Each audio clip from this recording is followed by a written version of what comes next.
À Ross Béthio, on n'arrête pas le progrès. C'est une véritable révolution de l'industrie risicole qui est enclenchée avec l'avènement du maire Amadou Bekay Diop à la tête du conseil municipal. Mais tout à fait. D'ailleurs, ce projet a reçu un consensus.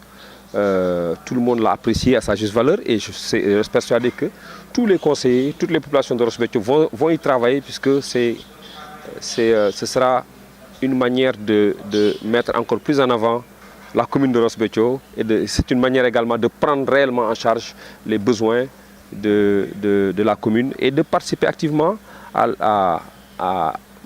au programme du président de la République, c'est-à-dire le plan Sénégal émergent.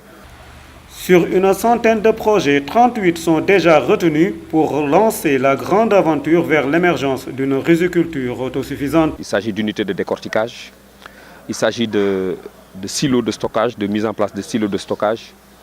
Il s'agit de mise en place d'unités de conditionnement.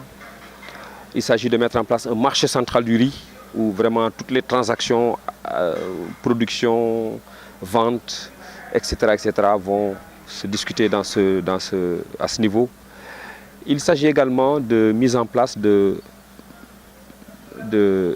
espace pour les rizeries artisanales. Vous savez, il y a beaucoup de mini-rizeries dans la commune de Ross Béthio et dans les environs.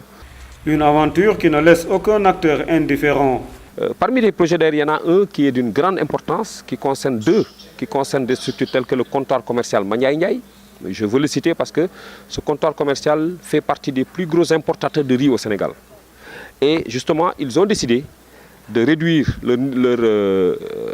les importations de riz qu'ils ont l'habitude de faire et de se lancer justement dans la transformation du riz local.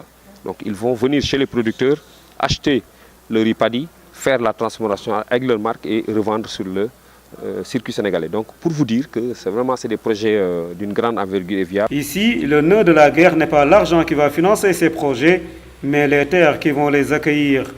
Évidemment, il y a quelques petits couacs qui font qu'il va falloir attendre un peu l'installation. Il s'agit notamment de nous assurer que cet espace n'est pas dans la forêt classée du Gaël.